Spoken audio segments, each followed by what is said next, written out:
안녕하세요. 이번 시간에는 영어 원서 읽기의 문제점에 대해서 좀 설명을 드리고자 합니다. 얼마 전에는 영어 읽기가 영어를 배우는 좋은 방법이 아니라 유일한 방법이다 라고 주장하는 어떤 교수님도 오셔가지고 강연을 한 적도 있습니다.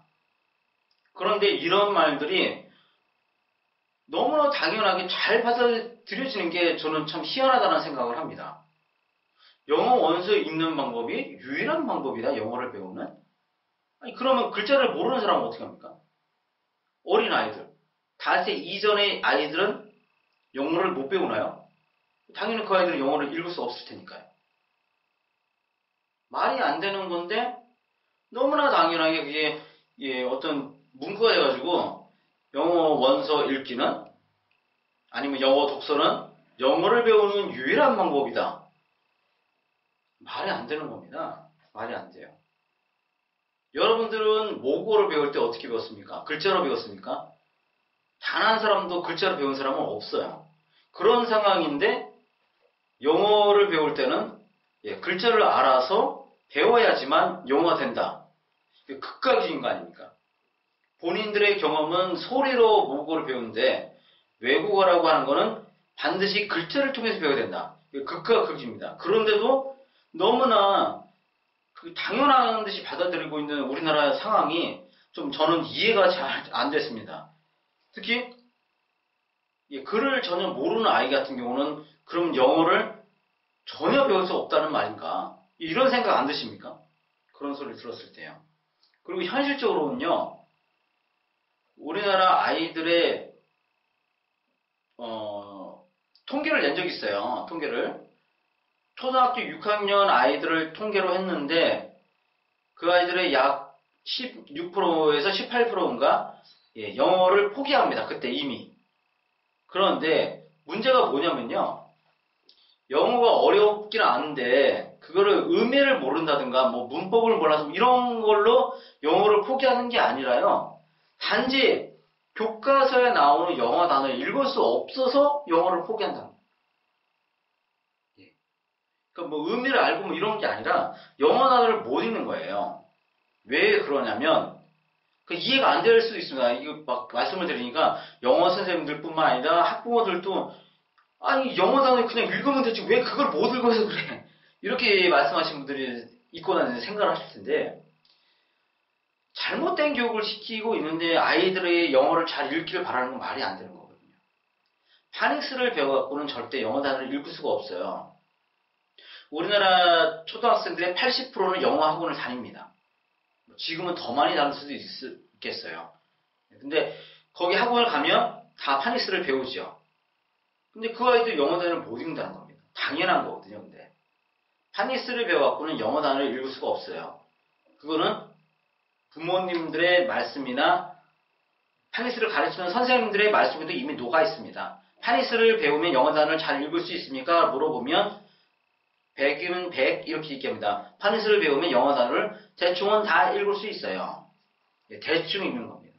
대충 읽다 보니까 아이들이 영어 단어를 읽는 거에 대한 자신감이 없었고 아예 나중에는 영어 단어를 안 읽게 됩니다. 그게 이제 누적이 되다 보니까 나중에는 아예 영어를 못 읽는다라는 그런 패배감이죠. 자신감을 상실해버린 겁니다. 그러다 보니까 영어를 아예 이제 포기하게 되는 그런 상황이거든요. 그런데 여기서 뭐 영어를 독서를 한다, 원서를 읽는다 막 이건 뜬구름 잡는 이야기입니다. 절대 그렇게 해서 영어를 잡을 수가 없습니다. 그러니까 잘못된 그 주장을 하는 사람의 말을 무분별하게 받아들여가지고 아이들한테 적용하기 때문에 처음부터 아이들이 영어를 그냥 포기할 수밖에 없는 그런 상황입니다. 그래서 제가 말씀드리고 싶은 것은 영어를 하는 그 방법에는 두 가지가 있습니다. 목표에 따라서 읽고 쓰는 영어를 하게 되면 문자 교육을 익히는 건 상관이 없어요. 그것도 파닉스가 아니라 발음 기호를 익혀서 문자 영어를 익히도록 하는 것은 상관이 없지만 듣고 말하는 영어를 하려면 문자 교육 이전에 반드시 소리 교육이 돼야 됩니다. 그러니까 처음에 말씀드렸지만 영어 원서 읽기, 이거는 그 자체로도 잘못된 겁니다. 그 자체로.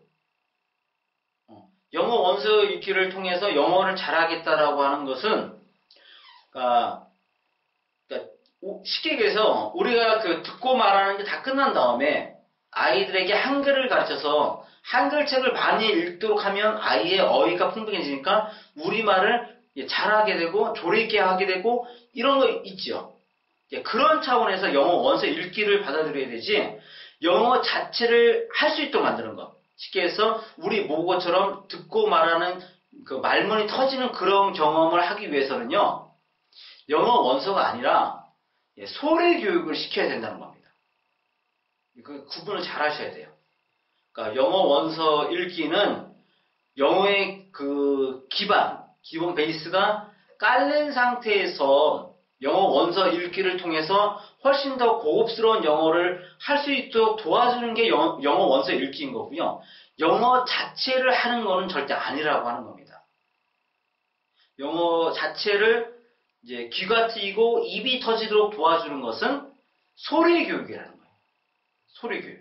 그러다 보니까 영어 원서 읽기를 시키면 오히려 그 아이를 영어를 더 못하도록 만드는 겁니다.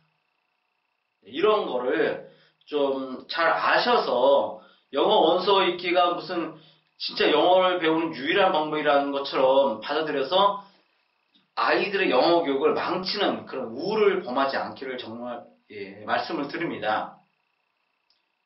그 교수님이 옆에 계시다면 정말 할 말씀 드리고 싶어요. 질문하고 싶어요. 5살 아이, 한글, 그러니까 그 글자를 읽을 수 없는 아이들은 그럼 어떻게 배워야 됩니까? 한번 생각을 해보세요, 여러분들이. 그 글자를 읽을 수 없는 아이들은 영어 원서 읽기가 유일한 방법이라고 한다면 그 아이들은 어떻게 영어를 배우겠는가 하는 겁니다. 말이 안 된다는 겁니다.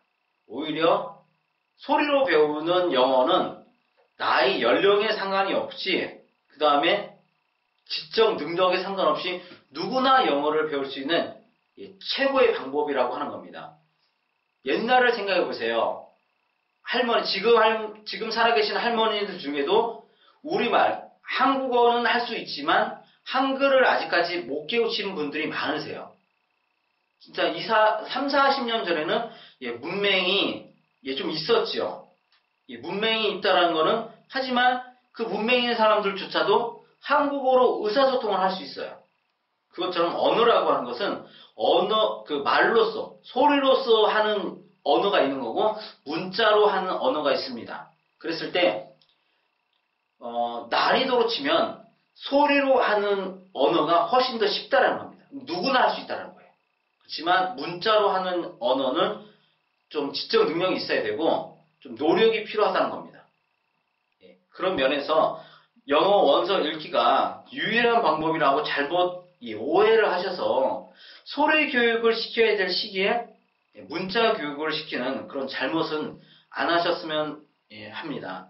그리고 대한민국이 나아갈 영어의 방향은 문자 교육이 아니라 소리 교육입니다. 그래서 지금 초등학생 이하, 그러니까 중학생 이상이면 안 되고요. 만약 초등학생 이하라면 학교 영어를 포기해서라도 이때 그 소리 교육을 못 시키면 그 이후에는 어떻게 진실을 알았다고 해도 이제는 너무 늦었습니다. 그렇기 때문에 초등학교 이하의 자녀를 둔 부모님이라면 어떻게 해서든지 영어 듣기를 완성시키려고 노력을 하세요. 그러면 결코 후회하지 않습니다. 나중에 아이가 부모님 저에게 이런 영어를 가르쳐줘서 정말 고맙습니다 라고 하는 말은 들을지언정 내가 왜 이런 영어를 해야 됩니까? 지금처럼 우리가 그러잖아요. 10년, 20년 영어 배우는데 우리 영어 한마디 못해. 그거의 책임은 누구냐면 부모님일 수 있고요. 학교 영어 선생님, 학원 영어 선생님, 선생님의 책임일 수 있습니다. 그런데 만약 소리 영어 교육을 시키시면 그래서 영어 듣기가 완성이 되면 절대 원망하는 소리는 듣지 않을 거라고 말씀을 드리겠습니다. 그래서 영어 원서 읽기에 대한 이제 뜬구름 같은 것은 좀 이렇게 자제를 하시고요. 실질적인 영어 교육을 잘 하셨으면 합니다. 이상으로 마치겠습니다. 감사합니다.